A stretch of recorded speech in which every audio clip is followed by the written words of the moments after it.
You're listening to The David Knight Show. It is day 177, day 177 of America held hostage. Day 177 of 15 days to slow the spread. Day 177 of being locked down, locked in, kicked from our jobs, and drained of all of our resources. 6 months.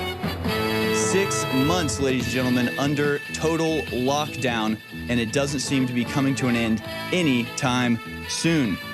And things are just getting crazier. Here's a story from Infowars.com. You know, what we call this America held hostage. It's the world held hostage. This entire world is being held hostage by a very small group of people with inordinate power and unaccountable activities going on constantly. Here's a story from Infowars.com. Quebec City says it will isolate, quote, uncooperative citizens in secret corona facility. Health officials also visiting homes to take away people who violate quarantine.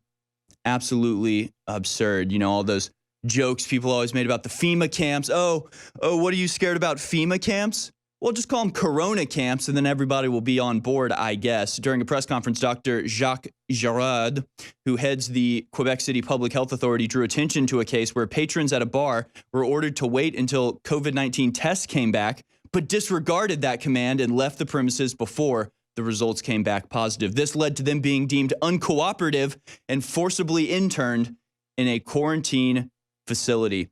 Thank God, ladies and gentlemen, in the year 1776, our forefathers broke away from this spider web known as the Commonwealth. I covered Australia extensively yesterday. Now we've moved on to Canada.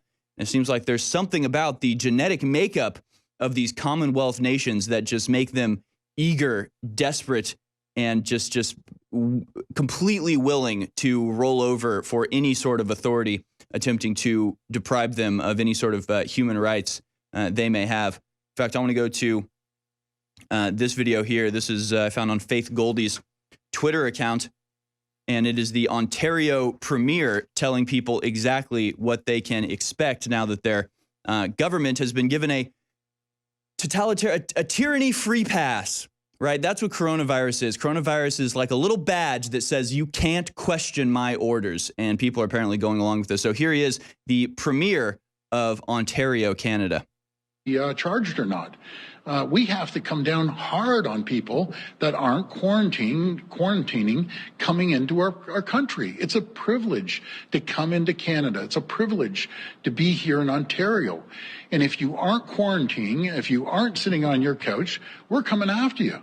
It's very simple because it is concerning that we see the numbers going up, but keep. To quote him, if you're not sitting on your couch, we're coming after you. Yeah, that's where we are now. It's amazingly ironic that he says it's a privilege to be in Canada.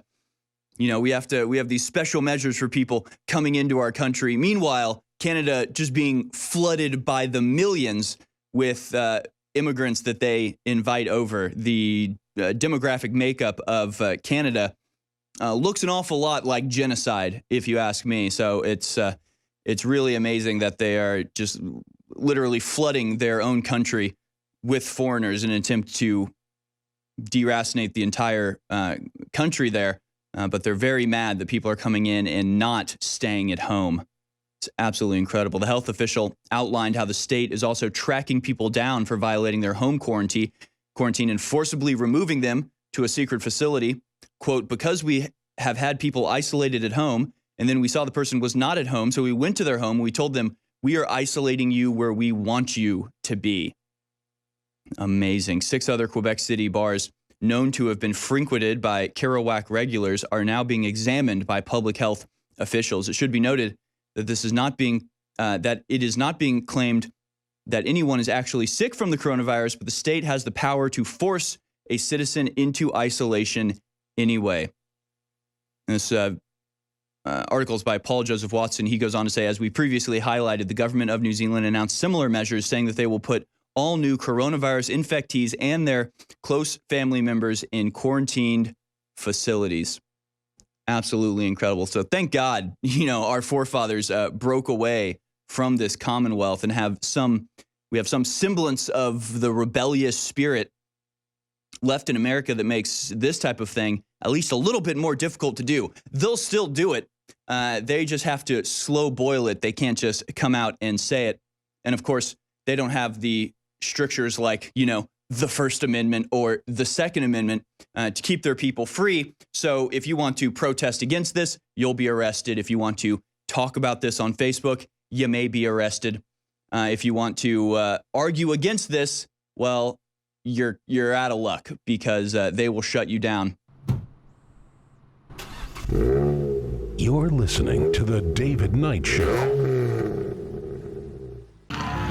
This is going to come down to a fight over how many people are awake and how many aren't. They're going to contest the election. They're going to say Trump lost. They're super pissed that I'm on air. I want them shut down. I want them silenced. I want them muted. I think they are horrible for our society. You kept us on air. We did the analysis first. It's now gone mainstream. We continue to be the epicenter. And what they've said directly to us is you continue to be the epicenter of our plans not going the way we want, and you need to stop right now. And they're very, very serious. Well, I'm not signing on with a bunch of devil-worshipping child molesters. This is not going to happen. So they are moving now to destroy me.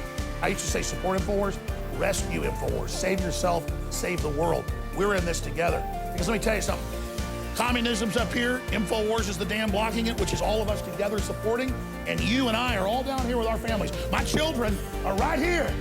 But I need money to fight a war. And I need word of mouth. And I need prayer. And I need action. Because that dam's going to come down.